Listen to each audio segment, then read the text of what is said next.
wassalatu wassalamu ala khairil ahyan wa ala alihi wa sahbihi wa man tabi'ahu ila yaumil mahsyar. Allah ba'du. Dewan Hakim yang kami hormati, para pemuda harapan bangsa dan agama, para pemudi harapan Ibu Pertiwi, hadirin rahimakumullah. Dalam terminologi pendidikan, negara merupakan macro organizer of education. Sebagai penyelenggara pendidikan berskala besar, pemimpin adalah gurunya, masyarakat adalah pemimpin muridnya, dan kebijakan pemimpin adalah materi pelajarannya. Alhasil, seluruh perilaku pemimpin akan diguru dan ditiru oleh masyarakatnya. Guru kencing berdiri, murid kencing berlari. Bangsa akan makmur jika pemimpinnya berdiri luhur. Bangsa akan goyah jika pemimpinnya berakhlak syariah. Kita tengok saudara, Jerman berantakan karena kekejaman Adolf Hitler. Rumania binasa karena ketiadaan Nicholas Ceausescu. Kemajuan Uni Soviet macet karena kebijakan moral Michael Gorbachev. Bahkan kita bangsa Indonesia kini berada setelah reformasi ternoda oleh oknum durjana, penikmat derita rakyat jelata demi kursi dan jabatan semata. Betul hadirin? Karena sesuatu bangsa, karena krisis kepemimpinannya. Lalu bagaimana solusi terhadap persoalan ini? Sebagai jawabannya, solusi krisis kepemimpinan di era reformasi adalah tema yang akan kami uraikan pada kesempatan Sabak Al-Quran kali ini dengan landasan Al-Quran Surah Al-Ahzab ayat 21.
Hadirin yang kami hormati, dalam kajian ilmu balaghah, ayat ini merupakan kalamul khabari, yakni informasi ilahiyah tentang kesungguhan dan keagungan Allah Nabi yang harus teladan.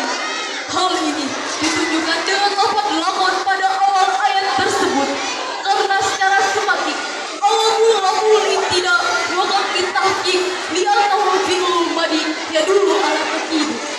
Adapun menurut kajian ilmu ma'ani, dalam ayat ini terdapat iltifat lokal yang perpindahan dari suatu unsur ke unsur yang lainnya, yaitu dari lafaz lagu ke lafaz liman. Sedangkan esensinya menurut Muhammad bin Abdullah Az-Zarkasi adalah hikayatul halihim, hikayatul lita'azubihim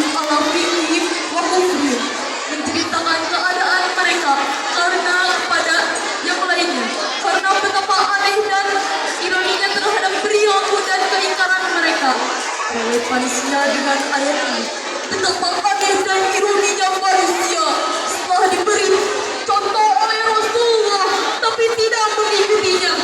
Pun demikian, betapa aneh dan ironisnya kita di tengah-tengah krisis kepemimpinan malah terlena dengan mekanisme dan prosedur pemilihan dengan kos politik yang tidak lumayan.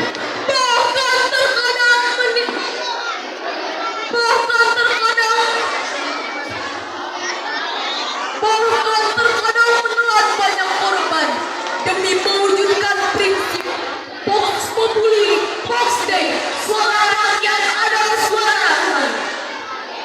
Namun sayang seribu sayang, harapan ini terkadang layu sebelum berkembang karena kita masih sering menemukan oknum-oknum pemimpin hasil pemilihan yang dirasa masih memalukan, memilukan, bahkan menyebalkan.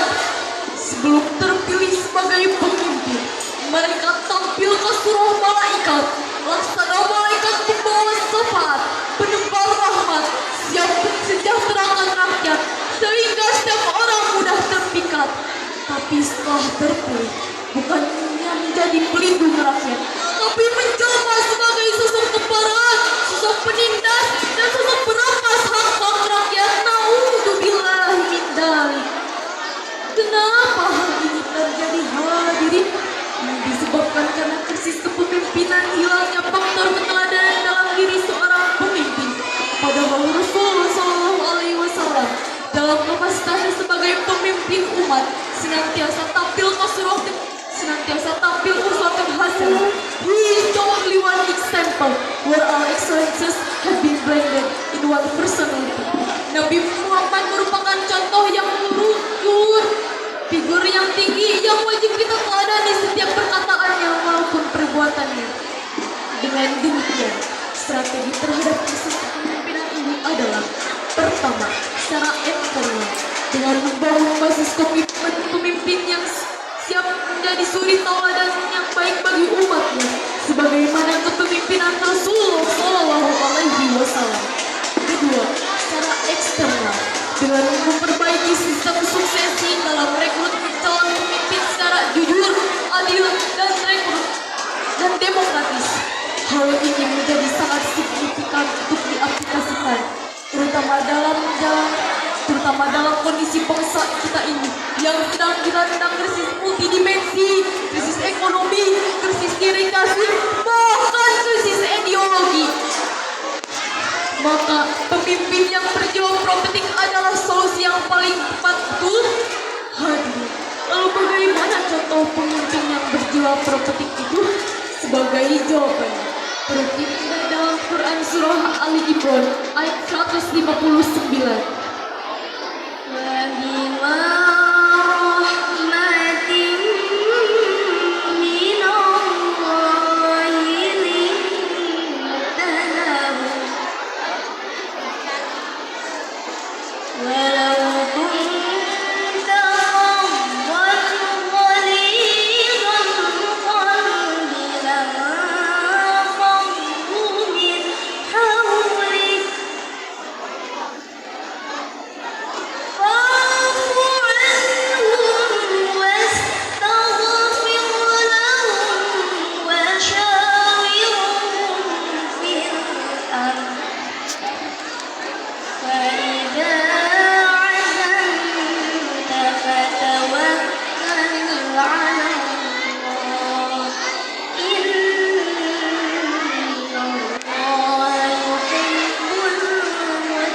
Disebabkan rahmat dari Allah, kamu berlaku lemah lembut terhadap mereka. Sekiranya kamu bersikap keras lagi berhati kasar, tentulah mereka akan menjauhkan diri dari sekelilingmu. Karena itu, maafkanlah mereka, mohonkanlah ampun bagi mereka, dan bermusyawarahlah dengan mereka dalam urusan itu. Kemudian, apabila kamu telah membulatkan tekad, maka bertawakallah kepada Allah.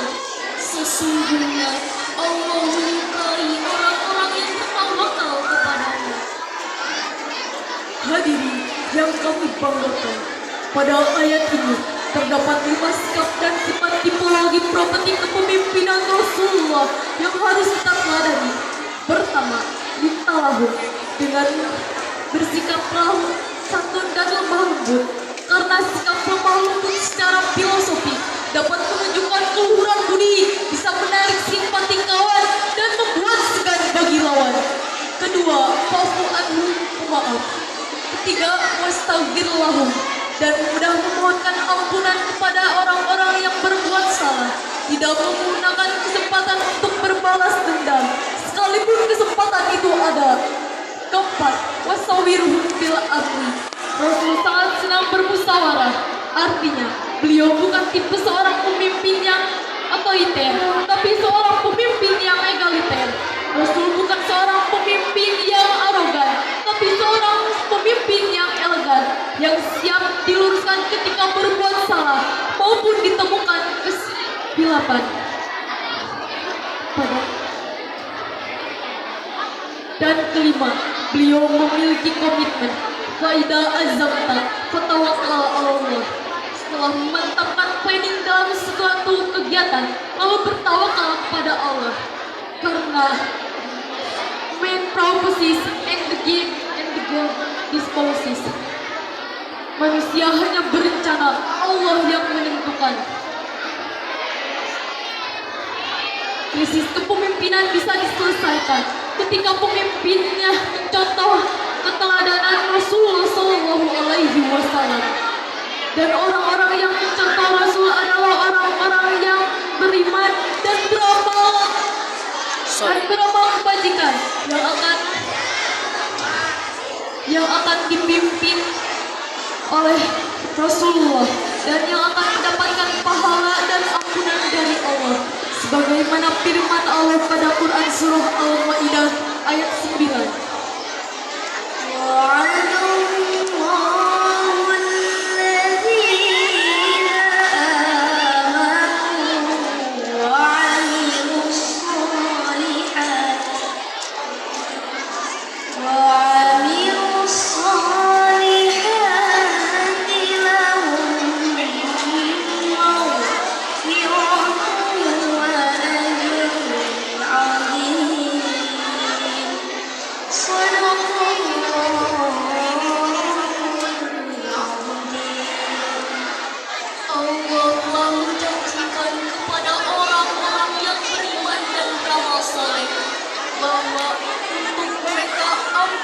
Dan pahala yang besar.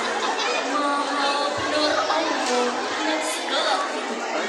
Hadirin yang kami banggakan, dengan berakhirnya lantunan kalam ilahi tadi, saat ini dapat kami simpulkan bahwa solusi krisis kepemimpinan di era reformasi ini adalah dengan membangun basis komit setiap pemimpin yang terpilih yang wajib menjadi suri tauladan yang baik bagi umatnya, sebagaimana kepemimpinan Rasulullah Shallallahu Alaihi Wasallam.